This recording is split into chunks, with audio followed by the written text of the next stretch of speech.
I'll tell you my favorite story on Jay and playing ball. We were playing at North Carolina A&T. We were playing a doubleheader, and Jay was crying. I said, Jay, why are you crying? And she sniffled tears that my boyfriend broke up with me. And I'm standing in the batter's box next to her and the umpire. And I say, Jay, any man that doesn't want to be your boyfriend is just dumb as heck. You don't need him. So that day she hit 3 home runs. So after the game, the coach, Mamie Jones, who loved Jay to death, walked over to me and she said, Cooke, I'm going to tell you 2 things. First off, don't you ever talk to Jay like that again. And second, what'd you tell her? Because she hit bombs, and she wanted to know if I had a secret weapon up there. And Jay just loved it. I guess the biggest thing I'll tell you about her is she was so composed. We went to the NCAA Women Top 10 banquet up in, I think it was in... it was in Indiana. I believe it was. Yeah. And I have never been so proud of a young lady. She was poised. She was in control. She knew what she was doing. And I sat there and watched a fluid young lady that understood her way in life. And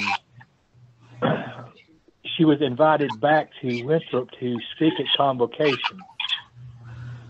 And she called me on the phone. She said, I'm scared to death. I'm worried. I said, don't worry. I'll sit in one of the first 3 rows, and I'll have my camera on my phone. And when you get to stuttering or something, I'll put my camera on so you'll know where I am. And she looked at me and said, oh, I feel so much better. She never looked at me a single time, because once she started talking, that young lady could talk out to yin yang. And all the professors loved that fact that she was able to walk up there and just do what had to be done. And do you know that she never, and do you know that she started to write her speech for that? And she couldn't find the words to write down, so she called me the same day and told me she was scared to death. She also called me the same day she had the game where she broke up with her boyfriend, and she was crying to me. Oh.